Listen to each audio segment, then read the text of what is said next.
Everyone, welcome back to my YouTube channel. आज हम करेंगे 9 और 10 अक्टूबर के करंट अफेयर्स का रिवीजन। अगर आप हमारे चैनल पर नए हैं तो चैनल को सब्सक्राइब जरूर करें ताकि डेली आपको ऐसे ही क्लास मिलती रहे। चलिए तो हम शुरू करते हैं हमारी क्लास। हमारा फर्स्ट क्वेश्चन है आज सेंट्रल जोनल काउंसिल यानी कि मध्य क्षेत्रीय परिषद, इसका मुख्यालय कहाँ पर स्थित है? इसका मुख्यालय है प्रयागराज में स्थित। और हाल ही में इसकी 24वीं बैठक का आयोजन कहाँ पर हुआ है? टिहरी, उत्तराखंड में इसका आयोजन हुआ है। और इसके अध्यक्ष कौन होते हैं? इसके अध्यक्ष हमेशा ही होते हैं गृह मंत्री। जितनी भी जोनल काउंसिल होती हैं, क्षेत्रीय परिषद, उनके अध्यक्ष कौन होते हैं? उनके अध्यक्ष गृह मंत्री होते हैं। और वर्तमान में गृह मंत्री कौन है? अमित शाह। टिहरी से संबंधित है। टिहरी में एक बांध है, टिहरी बांध कौन सी नदी पर है? भागीरथी नदी पर, जो भारत का सबसे ऊंचा बांध है। जोनल काउंसिल जो क्षेत्रीय परिषद है उनकी स्थापना किस अधिनियम के तहत हुई? 1956 में 7वें संविधान संशोधन अधिनियम के तहत इनकी स्थापना हुई, जिसको कहा जाता है राज्य पुनर्गठन अधिनियम। तब भारत में कितनी जोनल काउंसिल बनाई गई थी? 5। पहली उत्तर की, उत्तर, दक्षिण, पूर्व और पश्चिम। उत्तर वाली का मुख्यालय कहाँ पर स्थित है? दिल्ली में। पूर्व वाली का कोलकाता में, दक्षिण का चेन्नई में और पश्चिम का मुंबई में।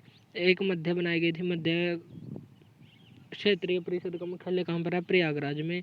और फिर 1971 के अधिनियम के तहत नॉर्थ ईस्ट काउंसिल बनाई गई, उत्तर पूर्वी परिषद, जिसका मुख्यालय कहाँ पर है? शिलोंग, मेघालय में स्थित है। तो ये भी बातें हमको पता होनी चाहिए।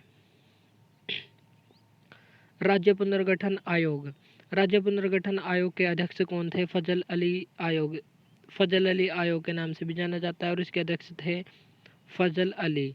और इसमें 3 सदस्य कौन कौन से थे? फजल अली, के एम मुंशी और पणिकर। नेक्स्ट क्वेश्चन है हमारा सेकंड, म्यूरा। म्यूरा फर्स्ट क्या है? म्यूरा फर्स्ट है एक रीयूजेबल रॉकेट, जिसका उपयोग दोबारा से हो सकता है। यह वह रॉकेट है और इसको किसने लॉन्च किया था? स्पेन ने। और यह यूरोप का पहला है जिसको जो रीयूजेबल रॉकेट बना है। ईरान यूरोप का पहला है म्यूरा फर्स्ट। इसको पीएलडी स्पेस से लॉन्च किया गया था और अब यह कहाँ पर उतरा है? अटलांटिक महासागर में, यानी कि इसका दोबारा से यूज हो सकता है। और म्यूरा नाम किससे आया?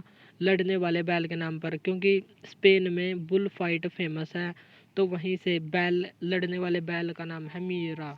तो म्यूरा के नाम से इसको लॉन्च किया गया और यह पहला, यूरोप का पहला रीयूजेबल रॉकेट बना है। तो स्पेन की राजधानी का नाम क्या है? मैड्रिड। मरुस्थलीकरण, मरुस्थल विहीन महाद्वीप कौन सा है? जहाँ पर कोई भी महाद्वीप मरुस्थल नहीं है, वह है यूरोप। टाइटन पनडुब्बी जो हाल ही में डूबी थी, टाइटैनिक जहाज का मलबा देखने के लिए गए थे, तो कहाँ पर डूबी? अटलांटिक महासागर में। और अटलांटिक महासागर किस शेप का महासागर है? एस शेप का महासागर। नेक्स्ट हमारा थर्ड क्वेश्चन, वाल्कन 2020 परियोजना हाल ही में किस देश में लॉन्च की गई? इंग्लैंड या ब्रिटेन में लॉन्च की गई। वाल्कन 2020 है क्या? वर्ल्ड मोस्ट पावरफुल लेज़र है।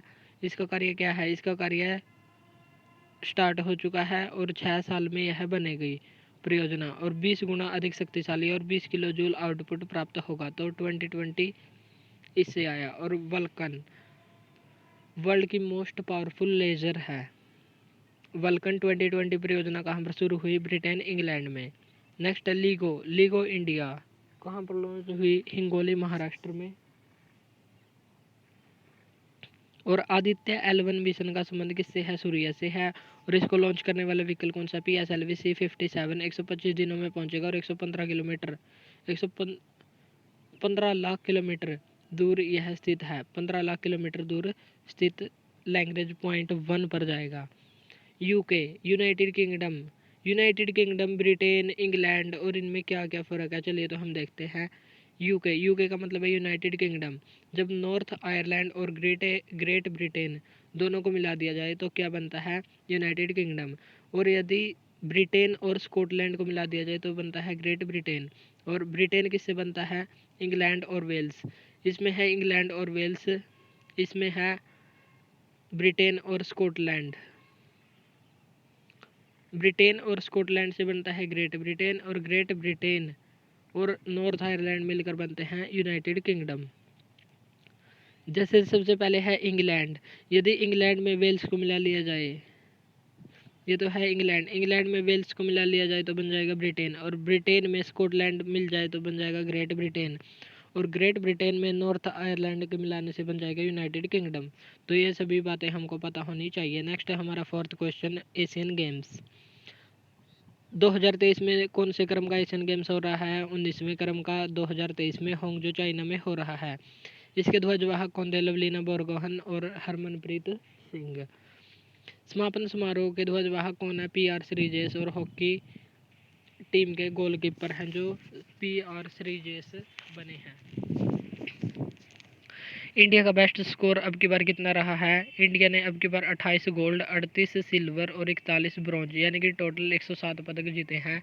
पिछली बार इन्होंने 70 मेडल जीते थे और अब की बार बेस्ट स्कोर कितना बनाया है? 107 मेडल जीत लिए हैं। और पदक तालिका में भारत कौन से स्थान पर रहा है? पदक तालिका में फर्स्ट स्थान पर है चाइना, जिसने 201 गोल्ड जीते हैं, और भारत चौथे स्थान पर है जिसने 28 गोल्ड जीत लिए हैं। तो भारत इसमें चौथे स्थान पर है और चाइना फर्स्ट स्थान पर। एशियन गेम्स का आयोजन समाप्त हो चुका है। अब हम देखेंगे कुछ महत्वपूर्ण मेडल्स। एशियन गेम्स में पहला गोल्ड किस खेल में जीता गया था? शूटिंग में, और उन 3 खिलाड़ियों के नाम क्या थे? दिव्यांश, ऐश्वर्या और रुद्रांश। महिला क्रिकेट टीम जिसकी कप्तान थी हरमनप्रीत कौर, इसमें गोल्ड जीता गया भारत के द्वारा। किसको हराया? श्रीलंका को हराया। पुरुष क्रिकेट टीम इसने भी गोल्ड जीता और किसको हराया? अफगानिस्तान को हराया। और इसके कप्तान कौन थे? ऋतुराज गायकवाड़।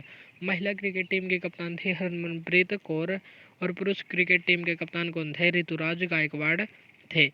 नेक्स्ट है घुड़सवारी। घुड़सवारी में 41 साल के बाद इंडिया ने गोल्ड जीता। पहले कब जीता था? 1982 में, जब भारत में ही एशियन गेम्स का आयोजन हो रहा था तो 3 गोल्ड घुड़सवारी में जीते थे, और 41 साल के बाद अब एक गोल्ड जीता है। तीरंदाजी में पहला गोल्ड किसने जीता? ओजस और ज्योति ने जीता।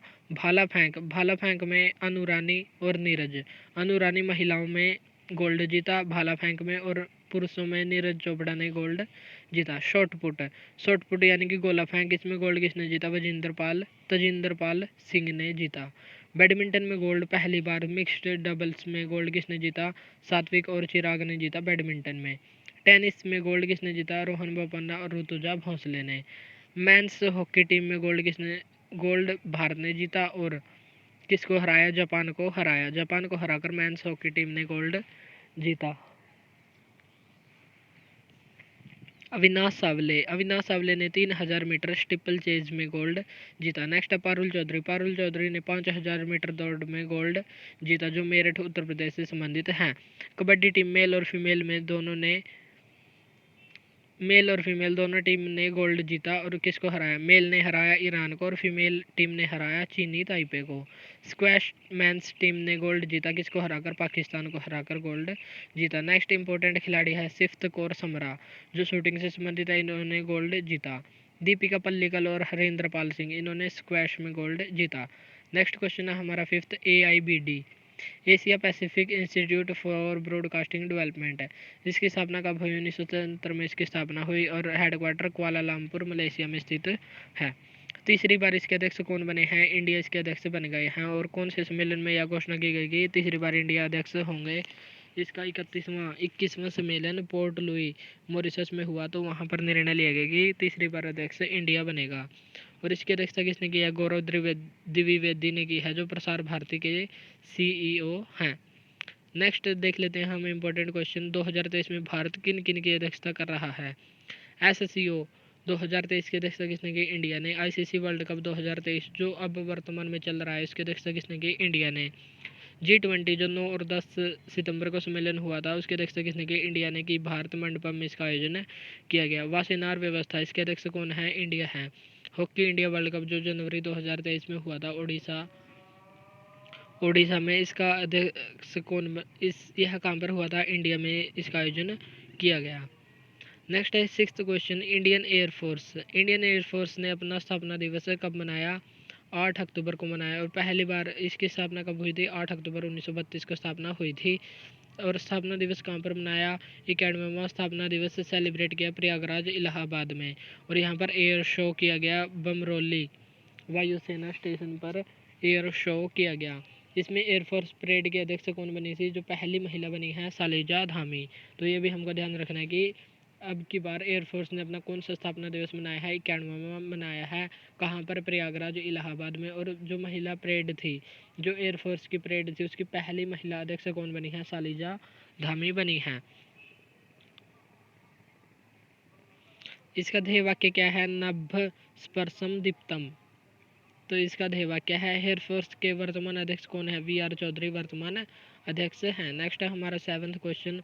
रिलायंस जियो मार्ट के हाल ही में ब्रांड एम्बेसडर किसको बनाया गया है? मार्ट से हो गया MS धोनी। तो रिलायंस जियो मार्ट के वर्तमान अध्यक्ष कौन बने हैं? वर्तमान ब्रांड एम्बेसडर बने हैं MS Dhoni, Mahendra Singh Dhoni. ICC world cup के ब्रांड एम्बेसडर कौन बने हैं? Shahrukh Khan. ICC world cup के वैश्विक राजदूत किसको बनाया गया है? सचिन तेंदुलकर को। BPCL में श्योर फॉर प्योर पर कार्यक्रम के CEO ब्रांड एम्बेसडर कौन बने हैं? BPCL के ब्रांड एम्बेसडर राहुल द्रविड़। इन्फोसिस के मेल और फीमेल ब्रांड एम्बेसडर कौन है? मेल में है राफेल नडाल और फीमेल में है ईगा स्वेटेक जो पोलैंड की है। पेप्सिको इंडिया के ब्रांड एम्बेसडर कौन बने हैं? रणवीर सिंह बने हैं। नेक्स्ट है हमारा 8th क्वेश्चन। हाल ही में मुख्यमंत्री लोक सेवक आरोग्य योजना आरोग्य से हो गया असम। तो लोक सेवक आरोग्य योजना असम में हेमंत विश्वा शर्मा के द्वारा शुरू की गई। इसमें क्या होगा? इसमें कर्मचारी और पेंशन भोगी और इनके आश्रित परिवार ऑनलाइन चिकित्सा बिल प्रतिपूर्ति योजना, यानी कि जो कर्मचारी हैं, पेंशन भोगियों और उन पर जितने भी परिवार आश्रित हैं उनके लिए ऑनलाइन चिकित्सा बिल प्रतिपूर्ति योजना शुरू की गई है। यानी कि वे अपने मनपसंद हॉस्पिटल में इलाज करवा सकते हैं और निर्धारित समय सीमा में उस बिल की पूर्ति सरकार के द्वारा ऑनलाइन की जाएगी और कैशलेस मेडिकल क्लेम भी कर सकते हैं। तो ऐसी योजना किसने शुरू किया? असम ने। और इस योजना का नाम है मुख्यमंत्री लोक सेवक आरोग्य योजना। यानी कि रोगों से बचने के लिए जो मनपसंद हॉस्पिटल में अपना इलाज करवा सकते हैं और जितना भी बिल होगा वो सरकार स्वयं भुगतान करेगी। नेक्स्ट, असम से अलग होने वाले राज्य अरुणाचल प्रदेश। अरुणाचल प्रदेश कब अलग हुआ था? 1987 में। नागालैंड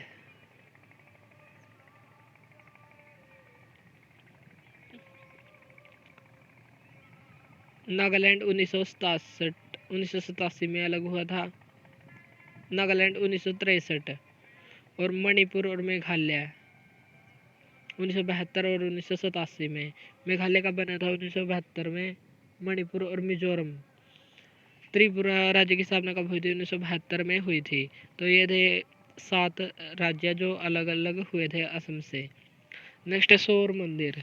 सौर मंदिर जिसको तट मंदिर के नाम से भी जाना जाता है, तो यह फेमस है महाबलीपुरम का सौर मंदिर, जो कहाँ पर है? तमिलनाडु राज्य में स्थित है। महादेव और भगवान विष्णु को समर्पित है। यह पहला हरित ऊर्जा पुरातात्विक स्थल बना है। यानी कि यहाँ पर जितनी भी ऊर्जा होगी clean energy, pollution less energy, यानी कि सोलर एनर्जी का यूज होगा। यहाँ पर जो पुरातात्विक स्थल है, यह पहला हरित ऊर्जा पुरातात्विक स्थल बना है। कौन सा? महाबलीपुरम का सौर मंदिर, जो तमिलनाडु में स्थित है, भगवान महादेव और भगवान विष्णु को समर्पित है। अब हम देखेंगे कुछ इंपॉर्टेंट क्वेश्चन। भारत का पहला 24x7 सौर ऊर्जा संचालित गांव कौन सा है? मुडेरा गांव, गुजरात। भारत की पहली सौर सिटी कौन सी है? सांची, मध्य प्रदेश। पहला सोलर एनर्जी संचालित मंदिर कौन सा है? कोणार्क मंदिर, ओडिशा। नेक्स्ट है हमारा 10th क्वेश्चन। गाजापट्टी समूह। हाल ही में गाजापट्टी समूह के द्वारा, गाजापट्टी समूह है एक हमास जो आतंकवादी संगठन है, उसके द्वारा वेस्टर्न बैंक में है जेरूसलम नामक पवित्र स्थान, जो यहूदी और इस्लाम दोनों धर्मों के लिए पवित्र स्थल है। वहाँ पर एक है अल अक्सा मस्जिद। इस पर अधिकार करने के उद्देश्य से गाजापट्टी के समूह हमास ने इजराइल पर 5000 रॉकेट से हमला कर दिया है। तो इसके लिए कौन सा ऑपरेशन चलाया गया? चलिए तो हम देखते हैं कि यह घटना है क्या। 7 अक्टूबर को सुकोट फेस्टिवल मनाया गया, जो यहूदी धर्म का फेस्टिवल मनाने का लास्ट दिन था। तो इस दिन हमास ने 5000 रॉकेट से इजराइल पर अटैक कर दिया। और इसके लिए हमास ने कौन सा ऑपरेशन चलाया अल अक्सा फ्लड। और इजराइल ने इसके काउंटर में कौन सा ऑपरेशन चलाया, ऑपरेशन आयरन स्वॉर्ड चलाया। ईरान ने हमास को 5,000 रॉकेट से हमला करने पर बधाई दी। यानी कि ईरान किसके साथ है, हमास के साथ है। और हमास ने जो ऐसा आक्रमण किया है उसके लिए उसको बधाई दी। पाकिस्तान ने इसके बारे में क्या कहा, सभी को इंटरनेशनल कम्युनिटी को इकट्ठा करके शांति की स्थापना करो, ऐसा पाकिस्तान के द्वारा कहा गया। और लेबनान ने इजराइल पर हमला करने के बारे में कहा है। लेबनान में है हजीबुल्लाह, उन्होंने कहा कि फ़िलिस्तीन हमारे गन्स और रॉकेट्स तुम्हारे साथ हैं। यानी कि वह भी खुलेआम कह रहा है कि हम फ़िलिस्तीन के साथ हैं, तो हमारे गन्स और रॉकेट्स तुमको देंगे।